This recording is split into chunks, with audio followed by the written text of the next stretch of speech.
Hi guys, here is François Parlant, and today we have very important questions about project management and how to give reports to clients.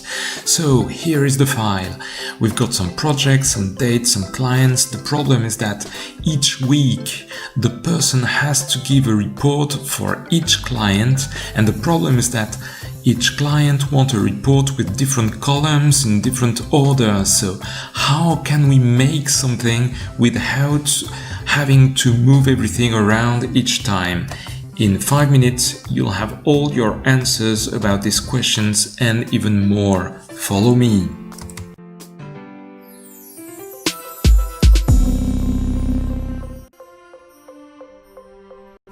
Okay, so what you have to do is very simple. Just click into one of the cells, go into Insert, don't click on the second one, the second pivot table, but on the first one, Pivot Table.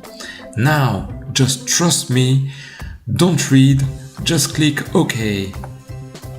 Now, you have a new sheet, and here you've got all the columns of your file. And here you've got a place where the pivot table will appear. So let me explain how it's organized. First, you've got the rows. That's the way things are going to appear here. You've got the columns. That's the way things are going to appear here. And here in the values is what you're going to count. So let's try just now. If I take the client names, I put them here. Here they come, and I can a bit zoom in just for you to see better. Now, what I have project parts. I can put it there and it starts counting, so I don't have to make formulas. You can do something else because all those stuff can go and come back. So imagine, I don't want the client names, I want my managers, and here is another way of counting them. And what we can do is just do some other stuff. Imagine if I want to count something like the quotes. Here is the sum of the quotes. But I can do something more about that. Imagine if I take the quote again. I have twice the sum, but look, that's the great part. If I double click here, I can do lots of other stuff. And imagine if I go here, show values as percentage of grand total, and bam, I've got here the value, here the percentage, without doing any calculation.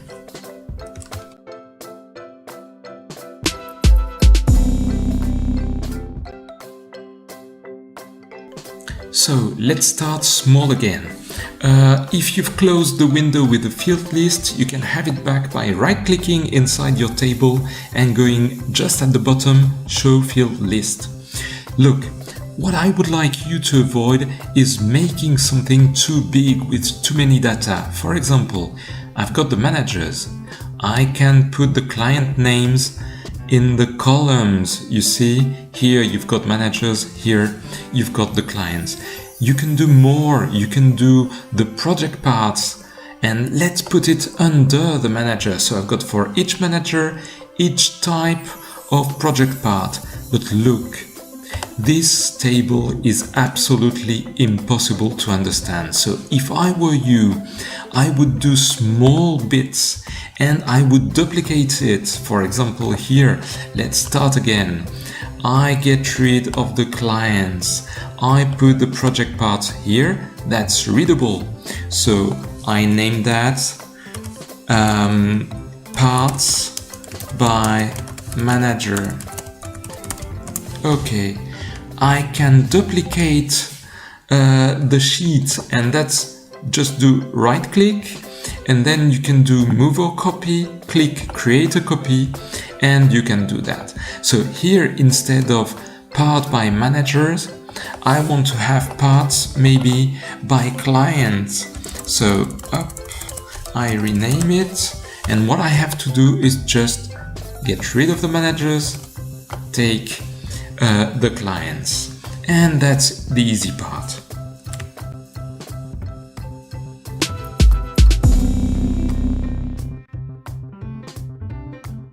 Okay, so let's tidy up a bit.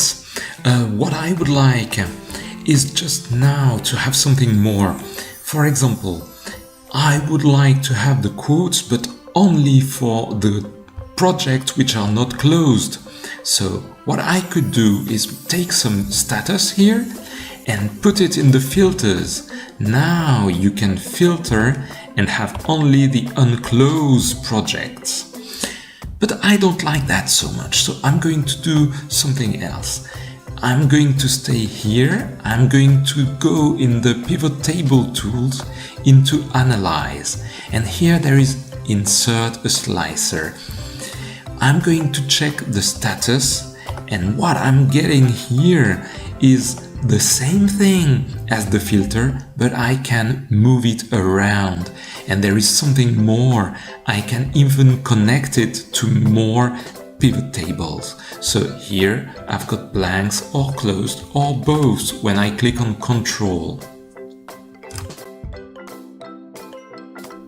But there is more. You can even do something else. In Analyze, you've got Insert a Timeline. So that's going to do the same thing, but only for dates. So let's take the target date here. And I've got this great timeline. I'm not going to choose month, but quarters. Sorry, mine is a bit in French, but it'll be okay. You'll understand. And you can click a quarter or choose more than one. And then you have everything moving and you can choose all the blanks for this period.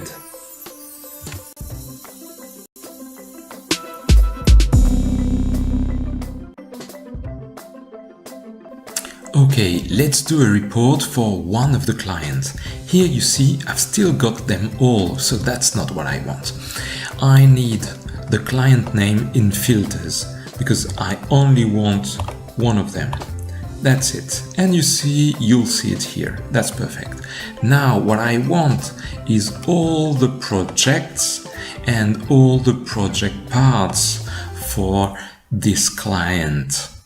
The problem, you see, is that it's one under another, and I don't like this layout. I'm going to go in Design, and I'm going to change the report layout for a tabular one. That's one on the lines. What you can do now is you can say, do you want the subtotals or you don't want them? And maybe it's easier for you to read. And if you want to, you can add some stuff, like maybe the manager here, and you can have the order date if you want to here. And as you see, the recent versions of Excel understands that there is years, quarters and months. So if you don't want that, just get rid of them and change the format of the year and the dates.